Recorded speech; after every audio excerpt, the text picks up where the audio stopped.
So the first card here is the Queen of Swords. This is your energy. And the Queen of Swords, this is somebody that is very decisive. For example, she knows what she wants. She or he knows what they want. And they're able to, strategize and have a game plan in order to be able to achieve their objective.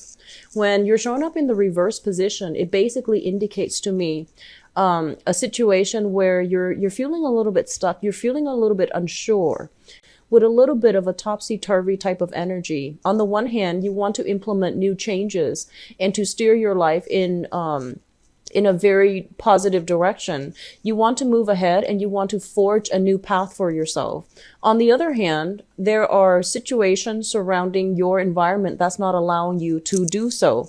And this is a card about, thinking about the past, demanding answers from the past, wanting some type of a finality, some type of either closure from a past situation. So something from, November and December that might have really stirred you up, and you're trying to, cut off those cords of attachment, but you're still somewhat not able to do that. So it feels a little bit frustrating for some of you. And I do feel that the overall theme of this card is urging you to think about things and do some type of a strategic planning for the year ahead so that you can be able to achieve the goals that you want. And you can, affect outcome within certain areas where you have control over. As it pertains to other people, you might not have control over what they're doing, what their motives are, what their objectives are. But this is more about, drawing back your energy, figuring out where you are headed, what you are trying to achieve, and putting down a realistic course of action or a realistic game plan so that you can move forward. Okay. I do feel a lot of you are demanding answers from something or somebody that from the past. In your second house, we have the Two of Swords, and the second house deals with your money and your value system.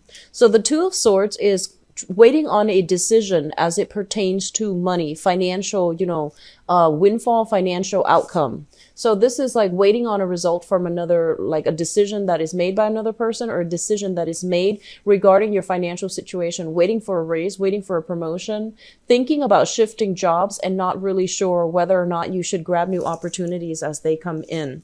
And as it pertains to your values, this is a card about, being, drawing back your energy and figuring out who you are and how what you value. So don't get sidetracked or don't get swayed by other people because they're bringing you either an emotional argument or even a rational argument. These things might make sense the way they're logically presented to you, but if your gut instincts tell you that, there is something more to the argument, I do feel it's time for you to withdraw and figure out where you stand rather than being persuaded by either an emotional or even a rational argument. I feel for many of you, as it pertains to your financial situation, things are there might be a lot of structural changes within your work environment, and you're not really sure if you should stay or if you should continue to move forward to a different work environment. So I do feel some type of ebb and flow, some type of fluctuation and uncertainty as it pertains to the viability of your job or the stability of your job long term. So you're doing some, I feel, serious reassessment to figure out if it's still worth staying in this environment. Okay. Third house deals with communication, and it deals with siblings as well. Let me talk about your communication first, mainly because the heavy theme for this month is effective communication, how you present your arguments, how you communicate with others, how you get your point across, as well as how you can figure out a game plan so that you can be able to either persuade other people to get on board with you or to present yourself in a way where you can be persuasive to other people. In the third house, we have the Hierophant in the reverse position. The Hierophant in the reverse position basically indicates a situation where people are not, as it pertains to your specific communication style. I feel like there might be some communication problems. It's sort of like telling a story and there isn't a beginning, a middle, and end. So they're urging you to go back to the source, figure out things in a chronological, in a logical progression before you talk about, before you describe a situation or before you talk about how, cause and effect. So they're telling you not to jump to conclusion. Go back to the source, identify, which event happened first, what happened second. So it's basically telling you to do things in a more traditional, in a little bit more of a structured way, just so that you can understand all the pieces of the puzzle, so that by doing so, you will then be able to answer, be able to get answers to the bigger picture, to be able to see the bigger picture. So the advice here is, say what you need to say, communicate in a way that makes sense to the other people, and understand that maybe people need a lot more, I want to say like proof before they can jump on board and be on the bandwagon with you. So simplify your communication style. Okay.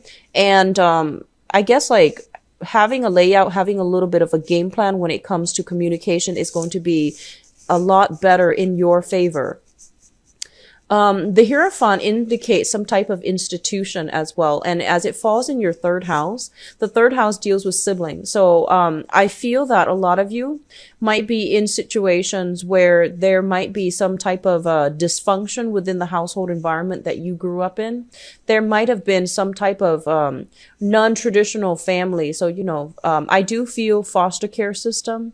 I do feel dealing with somebody in your family that might pertain to like children, foster care systems, child protective services, and things like that. And you might even be working in this capacity, or you're going to be communicating heavily with people that are working in that capacity. Okay. So it deals heavily with institutions. I do feel that, child protective services coming to mind. I feel like also a lot of you might have grown up in an environment where there might have been like blended families, or there might have been like either people who might have been adopted, who might have been foster. There might have been like, some type of situation where you have a sibling, but, you find out they might not be blood related to you. So something like that. It's not always going to be that dramatic for everybody, but I feel like there's some type of a non-traditional vibe as it pertains to the environment and the siblings that you deal with. The fourth house here is the Hermit in the reverse, and the fourth house deals with your family life, the family that you grew up with, and the family that you're hoping to create for yourself. And it also deals with the mother. We do have the Hermit in the reverse position. Now, the Hermit in the reverse position basically indicates a situation where we're looking at things from a, I want to say like the advice they're giving you is try to look at this situation from a high-minded, from a more, forgiving perspective as well. The home environment that many of you might have grown up in, I feel that it might have felt very, either like very lonely, or there might not have been a lot of love and affection, showered upon you. I feel like a lot of you had expectations growing up, like, parental expectations, social pressure, even family pressure to be a certain way, to get into a certain career track, or, to be like the savior for everybody else, like, to be able to take care of your family when they get older, or parents when they get older, or you might have been the one that everybody counted on. Everyone like thought you were going to be a specific way. And I feel that you are debunking all of their, or exceeding or debunking their expectations of you. So this is a month in which, you are grappling with what people are expecting of you, as well as what you feel you should do for yourself. And I would say stick to your guns. You are a water sign. And I feel like a lot of the times too, you do bend over backwards to please other people at your detriment. So this is coming into this new year. It's a year to reclaim your power, to like come out of your shell and to assert yourself into, the environment that you're in, to come into that sense of empowerment. So it's really important to be true to ourselves and to realize, it's to be true to ourselves and to realize that other people's expectations of us, it's not always appropriate. Okay. So getting back to the root of who you are, getting back to the root of like whatever childhood situations you haven't been, you haven't dealt with adequately, I feel that it's going to be beneficial for you to heal that. I do sense some type of dysfunction within the family unit that you grew up in.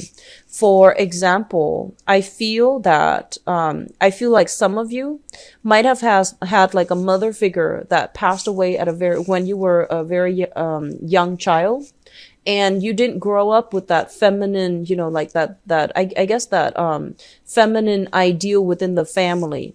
So what I mean is, you might have grown up in, if you are a woman, a female watching this, you might have grown up in a very masculine environment where people value money, success, status, like the traditional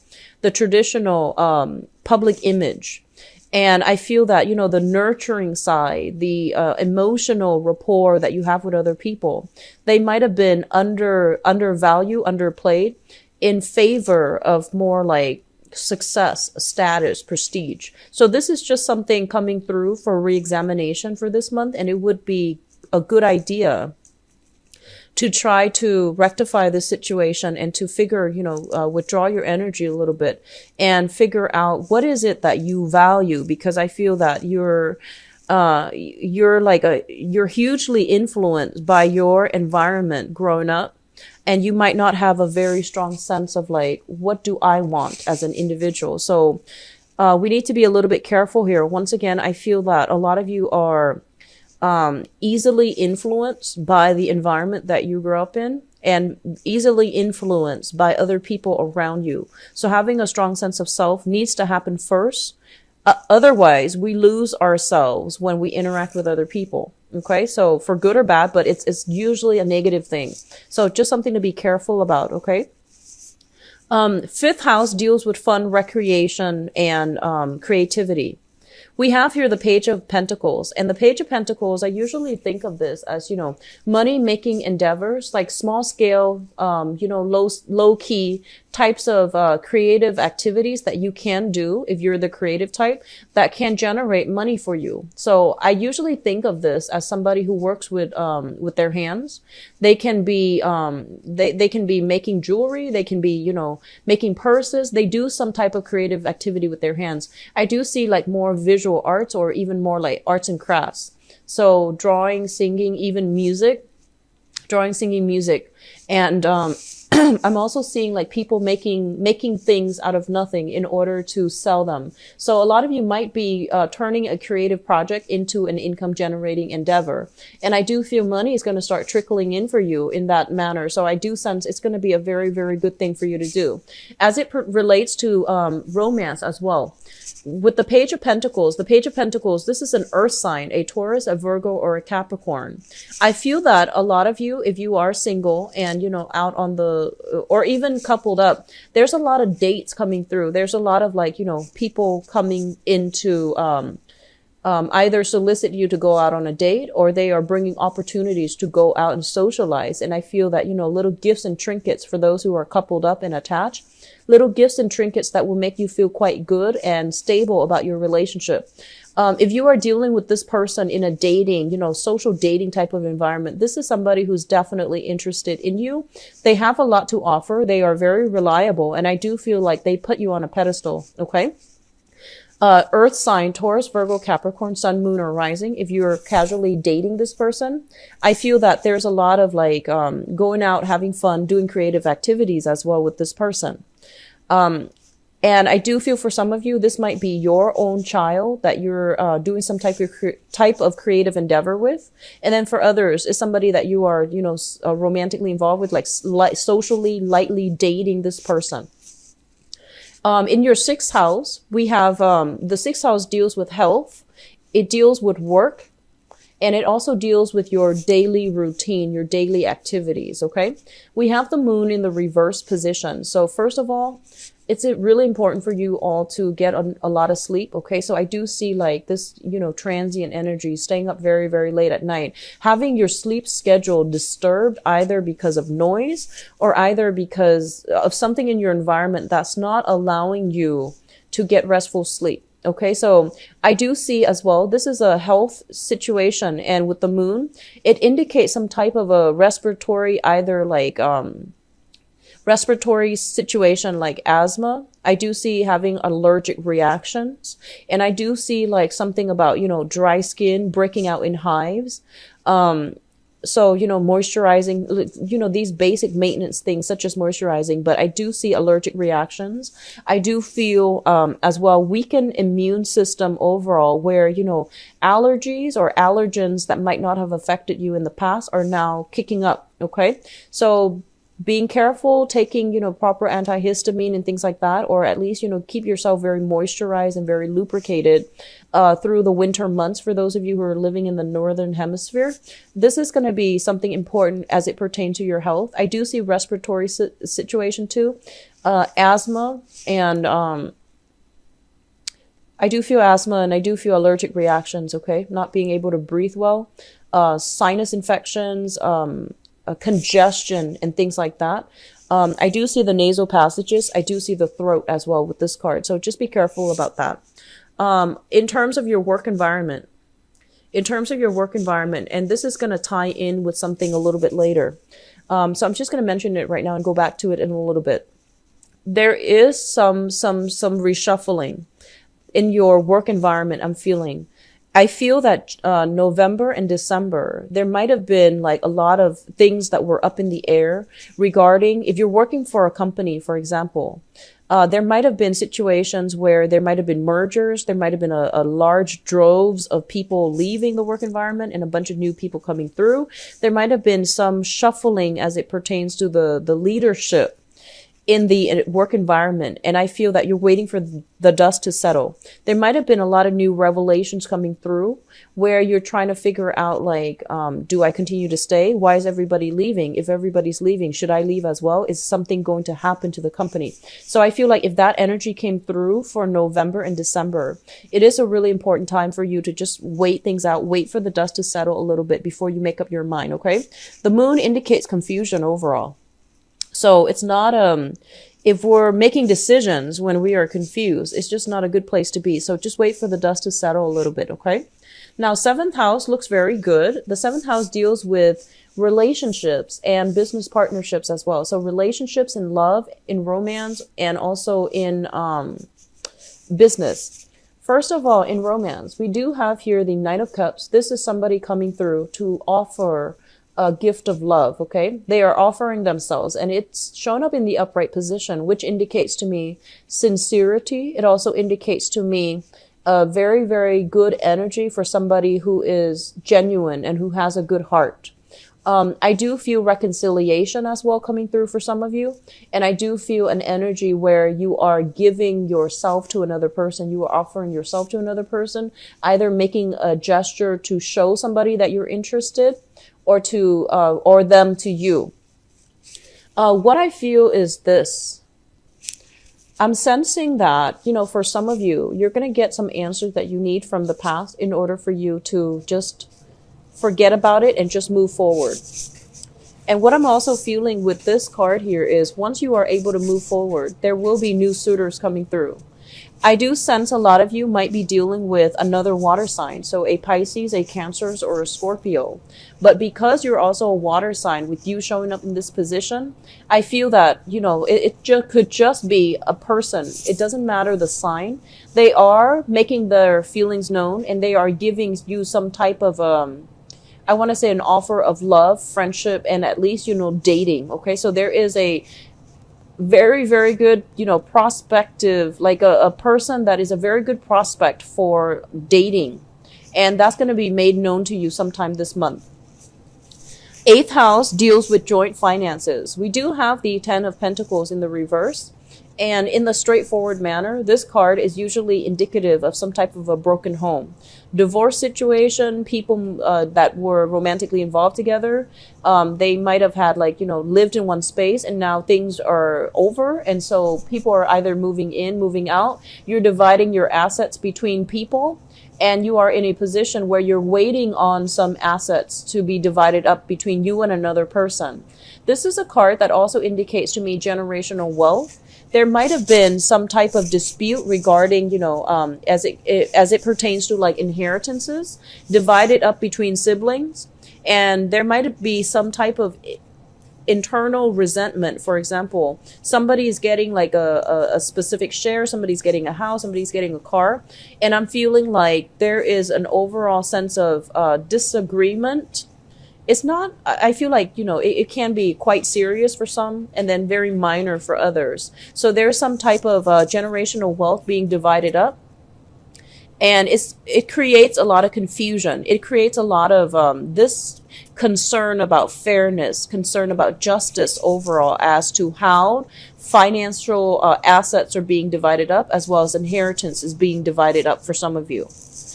The ninth house, the eighth house, there's more to be said about that, but I feel just for the sake of this reading, just some of the things that you want to be careful about. I feel like this situation might drag on past January, okay? So we're going to look into the other months later on throughout the year to see how it comes up and to see whether or not it's going to get resolved. So the ninth house basically deals with your higher education, travel, and we're talking about long-term travel and philosophical outlook. As it pertains to your education, higher education, for example, for those of you who are still in school, and for those of you who are, students, passing through exams, doing your thesis, doing your dissertations, for example, this is a very, very strong warning here to not rest on your laurels, okay? Because if you are especially in a school environment, you're going to be forced to be a researcher. You're going to be forced to communicate your ideas in a very clear, concise, and succinct manner. And you're also going to need to know what you're talking about. So that means having ample evidence to back things up. On top of that, as a student, this is a card about research here. So it basically tells you that don't trust the things that are being published. You need to form your own ideas, and you need to defend your ideas when they are either questioned, when you are other people are questioning you. So it's a card about not taking things for granted, not taking knowledge as as gospel. It's really important to do a little bit of digging so that we can unearth answers for ourselves, so that we can figure out how things work, and we can also have evidence to back up our claims, okay?